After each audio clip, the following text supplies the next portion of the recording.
Praise the lord. ఈ రోజు దేవుని వాగ్దానంగా యెషయా గ్రంథము 62వ అధ్యాయము 6వ వచనాన్ని చూసుకుందాం. యెరూషలేమా, నీ ప్రాకారముల మీద నేను కావలి వారిని ఉంచి ఉన్నాను. రేయైనా పగలైనా వారు మౌనముగా ఉండరు. దేవునికి స్తోత్రం, మహిమ కలుగును గాక.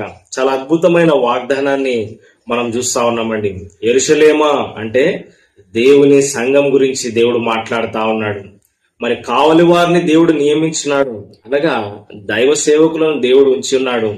వారు విశ్రమింపకుండా రే అయినా పగలైనా మౌనంగా ఉండకుండా దేవుని వాక్యమును ప్రకటిస్తున్నారు. దేవునికి స్తోత్రం, మహిమ కలుగును గాక. ఈ రోజుల్లో మరి విస్తారమైన వాక్యాన్ని దేవుడిస్తా ఉన్నాడండి. టీవీలో, యూట్యూబ్ లో, మరి బయట వీధుల్లో సువార్త పత్రికలని, సంఘంలో మరి మంచి బోధకులు ఇచ్చే వాక్యం ద్వారా మనము దీవింపబడతా ఉన్నాము. హల్లెలూయా కదండి. ఈ వాక్యం ద్వారా పోషింపబడతా ఉన్నాము. ఈ వాక్యాన్ని మన హృదయంలో ఉంచుకోవడం ద్వారా మనం బలమును, శక్తిని పొందుకుంటాము, ఆధ్యాత్మికంగా బలపడతాము. అయితే దేవుని సేవకులు మౌనముగా ఉండకుండా మరి దేవుని వాక్యమును ప్రకటించాలి. ఇలా ప్రకటిస్తూ దేవుని సువార్త ముందుకెళ్తే యెరూషలేముకు కలిగే మేలేంది, మరి దేవుని సంఘానికి కలిగే మేలేంది అన్న వచనాన్ని కింద వచనం మనం చూస్తే అర్థమవుతుంది. యెహోవా జ్ఞాపకర్తలారా, విశ్రమింపకుడి. ఆయన యెరూషలేమును స్థాపించు వరకు, లోకమంతటా దానికి ప్రసిద్ధి కలుగజే వరకు ఆయనను విశ్రమింపనీయకుడి. దేవునికి స్తోత్రం, మహిమ కలుగును గాక. యెరూషలేమును స్థాపించేంత వరకు దేవుని సువార్త వెళ్ళాలి. సంఘము క్షేమాభివృద్ధి పొందాలి.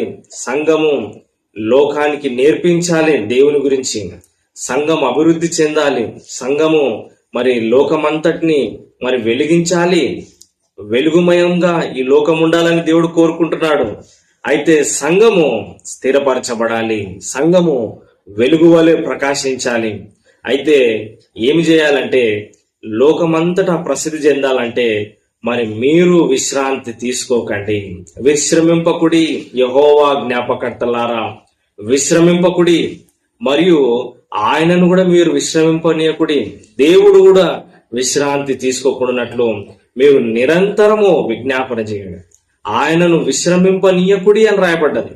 అంటే దేవుని విశ్రాంతి తీసుకున్నకుండానంతగా నీవు దేవునికి మొరపెట్టాలి. హల్లెలూయా.